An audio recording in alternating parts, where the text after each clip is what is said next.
साथ हिमानी नैथानी। दोपहर के 12 बजने को हैं। तमाम बड़ी खबरों को विस्तार से लेकर हम हाजिर हैं। इस बुलेटिन में मेरे साथ मेरी सहयोगी पुनीता सिंह भी होंगी, लेकिन सबसे पहले बात करते हैं राहुल गांधी के उस ट्वीट की, जिसके बाद एक सनसनी सी उन्होंने फैला दी अपने इस ट्वीट के जरिए। जिस तरह से उन्होंने कहा कि सदन में जिस तरह से, संसद में जिस तरह से चक्रव्यूह का बयान उन्होंने दिया, उसके बाद अब ईडी रेड की तैयारी हो रही है और इस पर तमाम प्रतिक्रियाएं आ रही है। राहुल गांधी के इस ट्वीट पर कंगना रनौत ने यह कहा है कि राहुल गांधी क्या कहते हैं मुझे समझ नहीं आता है और उनको सीरियसली लेने की जरूरत नहीं है। तो ये राहुल गांधी के ट्वीट पर बोली हैं बीजेपी सांसद कंगना रनौत कि उस पर मुझे कुछ भी कहने का कोई मतलब नहीं है, क्योंकि राहुल क्या कहते हैं वो किसी को भी कुछ भी समझ नहीं आता है। राहुल गांधी ने जिस तरह से एक्स पर पोस्ट किया कल रात 2 बजे, जिस तरह से वो ट्वीट किया ईडी की रेड को लेकर, अब उसके बाद इस मामले पर सियासत जारी है, प्रतिक्रियाओं का दौर जारी है, सत्ता पक्ष द्वारा हो या विपक्ष द्वारा हो। देखिए, राहुल जी के बारे में हम क्या कहें, उनकी किसी बात का ना कोई तुक है, ना कोई ढंग है और ना ही कोई हमें समझ ही आती है उनकी बातें। और आपने भी देखा है ये जो चक्रव्यूह कहना, और सबसे जो निंदाजनक उनकी जो बात है वो हमेशा जो देश के प्रति जिस तरह से शब्द का उपयोग करते हैं, देश का हलवा बट रहा है और सब खा रहे हैं। देश के बजट को, उनकी दादी ने भी देश के कई बजट बनाए हैं, उनको हलवा कहना और देश को मिल बांट के खाना, इस तरह की बातों को इम्प्लाई करना, ये देश के लिए अच्छी बात नहीं है। और खासकर जैसा कि अनुराग ठाकुर जी ने कहा, ये जो कांग्रेस की जो मानसिकता है देश का बंटवारा करके खाना, ये नेहरू के टाइम से चली आ रही है और इस मानसिकता को बदलना। देश कोई खाने की, देश सेवा की चीज है और आप नेता हैं तो आप देश की सेवा के लिए बने हैं। आप देश को काट कर मिल बांट कर खाने के लिए नहीं बनते। और देश का जो बजट है वो देश के बजट को भी एक संवैधानिक तरीके से बनता है, उसको भी मान मिलना चाहिए। उसके बारे में ऐसा कहना कि हलवा काट कर बांट रहे हैं, ये बहुत निंदाजनक है और उसके आप लोगों को भी निंदा करनी चाहिए।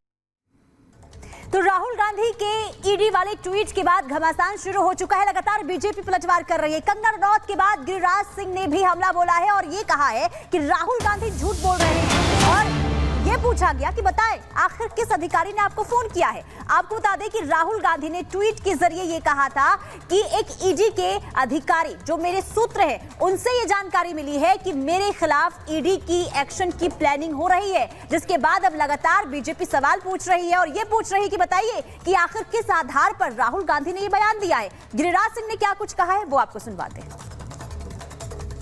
मैं समझता हूं देश का दुर्भाग्य है जो राहुल गांधी संवैधानिक पद पर एलओपी हैं। सदन चल रहा है, सदन के अंदर तो झूठ बोलते ही हैं, सदन के बाहर भी भ्रम फैलाने का काम किए हैं। उन्हें चुनौती देता हूं कि वो बताएं कि कौन अधिकारी उनको फोन किया है।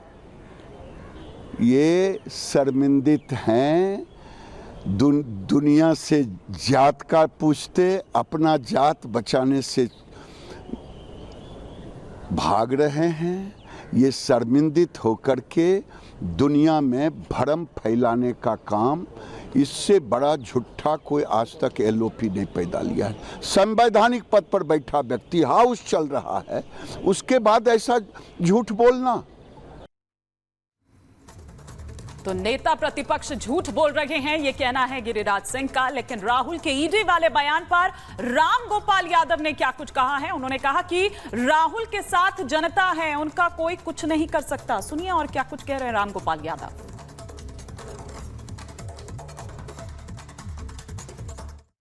तो राहुल गांधी कह रहे तो सही कह रहे होंगे। विपक्ष के नेताओं को जिस तरह से पड़ताल पहले भी किया जाता था, इस पर भी पड़ताल। अरे कोई नहीं, जनता जिसके साथ होती है उसके सब फेल हो जाता है मामला। कोई कुछ नहीं कर पाएगा राहुल गांधी।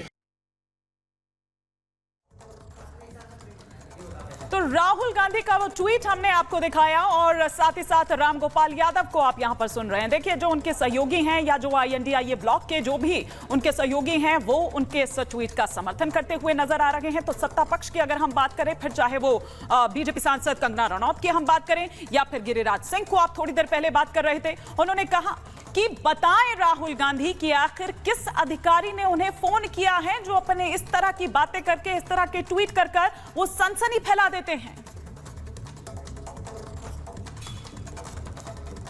तो देखिए लगातार अब जो प्रतिक्रिया सामने आने शुरू हो चुकी है। इसी बीच आपको बता दें कि राहुल के ट्वीट पर यूबीटी सांसद प्रियंका चतुर्वेदी ने सरकार पर निशाना साधते हुए कहा है कि जो ये बयान दिए गए हैं और क्या कुछ वो प्रियंका चतुर्वेदी ने कहा है वो आपको एक बार सुनवाते हैं।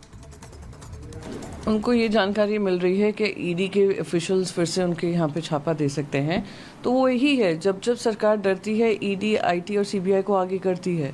तो इस तरीके से मिसयूज़ जो हो रहा है, हम बार बार इसी की बात कर रहे हैं, इसी के ऊपर चर्चा हो रही है कि कितना ये सरकार ईडी, आईटी और सीबीआई के हवाले से अपना एजेंडा चलाती रहेगी। तो उन्होंने यही जानकारी दी है कि उनको पता चला है इस बारे में, और अगर ईडी ऑफिशियल्स आते हैं तो आइए कार्रवाई करिए।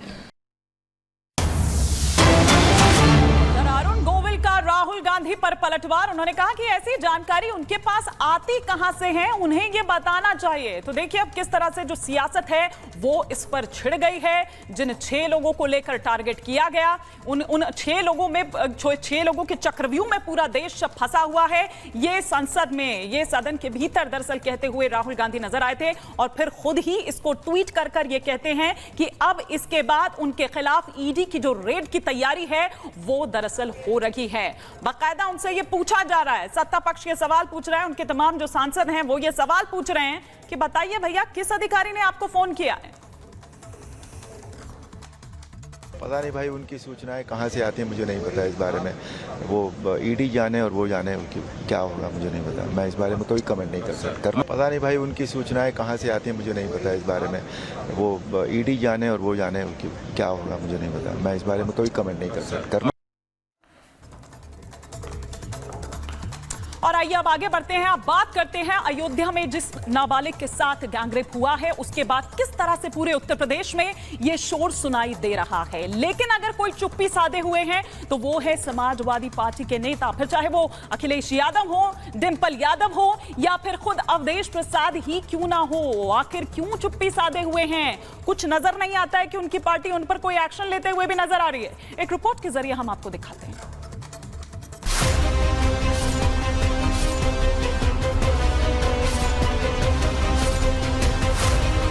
अयोध्या की जीत भारत के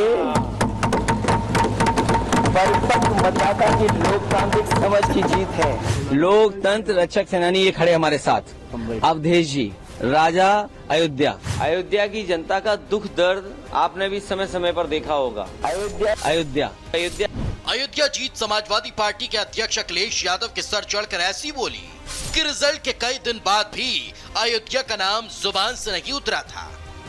रिजल्ट के बाद से कि अखिलेश यादव दिन रात सदन के अंदर सदन के बाहर अयोध्या अयोध्या करते रहे। अयोध्या को समाजवादी पार्टी की बड़ी जीत बताते रहे। अयोध्या के नाम से बीजेपी पर वार करते रहे। अयोध्या के सांसद अवधेश प्रताप को अयोध्या नरेश बताते थे। सदन में उनको अपने साथ बिठाते थे। लेकिन जब उन्हीं सांसद अवधेश प्रसाद के करीबी मोहित खान की करतूत सामने आई, 12 साल के नाबालिग लड़की से गैंगरेप का मामला सामने आया, तो अखिलेश यादव ने चुप्पी साध ली। अखिलेश तो अखिलेश, उनकी पार्टी के बाकी नेताओं का भी यही हाल है। सवाल उठाएंगे लेकिन नेताओं पर लगाम नहीं लगाएंगे कि नीति पर आगे बढ़ रही समाजवादी पार्टी के नेता भी इस मामले पर चुप है। चाहे वो सांसद डिंपल यादव हो या फिर खुद अयोध्या से सांसद अवधेश प्रसाद, चाहे छोटा नेता हो या बड़ा नेता, कोई जवाब देने को राजी नहीं। किसी नेता को मामले का पता ही नहीं तो कोई नेता सवालों से कन्नी काट रहा है। I am not aware of the fact unless until, जब तक हमको कोई जानकारी न हो तो I am not able to say, I am not able to utter anything, any words regarding matter।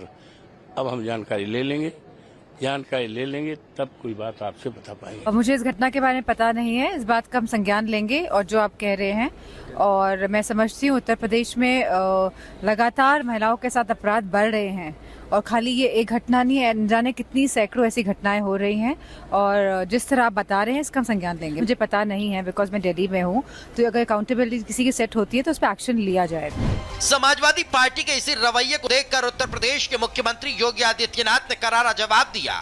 CM योगी ने लाउड एंड क्लियर बता दिया कि हर अपराध का पूरा हिसाब होगा। खटाखट वार करते हुए प्रदेश से अपराध को सफा चट कर दिया जाएगा। और पूछा कि जो कानून व्यवस्था पर सवाल उठाते थे वो कब अपनी पार्टी के नेताओं पर लगाम लगाएंगे। मोइन खान जो समाजवादी पार्टी का नेता है, अयोध्या के सांसद की टीम का सदस्य है, 12 वर्षीय एक नाबालिग बच्ची के साथ दुष्कर्म का